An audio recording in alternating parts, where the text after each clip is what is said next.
Sudah setahun program MBG berjalan. Benarkah gizi tumbuh dan ekonomi maju, seperti kata BGN dalam poster ini? Kalau soal gizi dan kasus keracunan, itu udah banyak kita bahas tahun belakangan. Kalau soal ekonominya, gimana ya? Data BGN per 19 Desember 2025 menyebut program MBG menyerap lebih dari 754.000 tenaga kerja di hampir 18.000 SPPG di 38 provinsi. Sebanyak 43.000 lebih supplier juga terlibat dalam program andalan Presiden Prabowo ini. Apakah angka-angka tadi bisa jadi tolak ukur kemajuan ekonomi berkat MBG? Kalau dilihat di media sosial, banyak relawan yang senang dapat gaji pertama setelah bekerja di dapur MBG.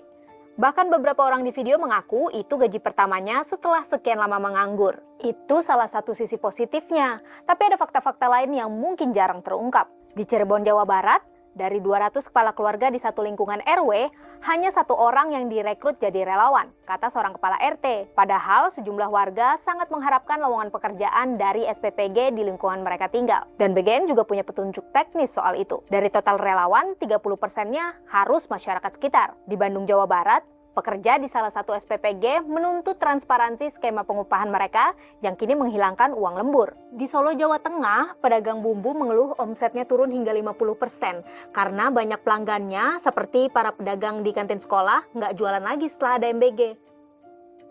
Pedagang sayur juga mengaku sulit mendapatkan pasokan sayur karena pasokan dari Tengkulak habis diborong dapur MBG.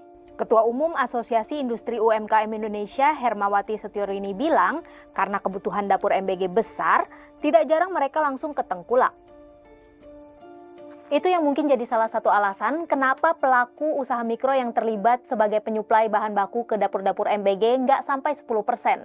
Yang berhasil jadi pemasok pun harus melakukan pendekatan personal dengan pemilik dapur, kata Hermawati. Ngomong-ngomong soal kedekatan personal, jelang akhir tahun lalu, ICW merilis temuannya soal yayasan pemilik dapur MBG yang justru dapat proyek karena diduga punya koneksi dengan pihak-pihak tertentu.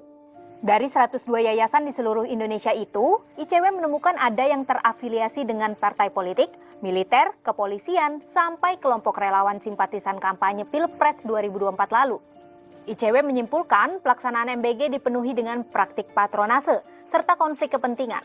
Hal ini menjadikan MBG sebagai wadah berbagai proyek dan dijalankan oleh pihak tanpa kompetensi yang relevan. Jadi sebenarnya ekonomi siapa ya yang maju?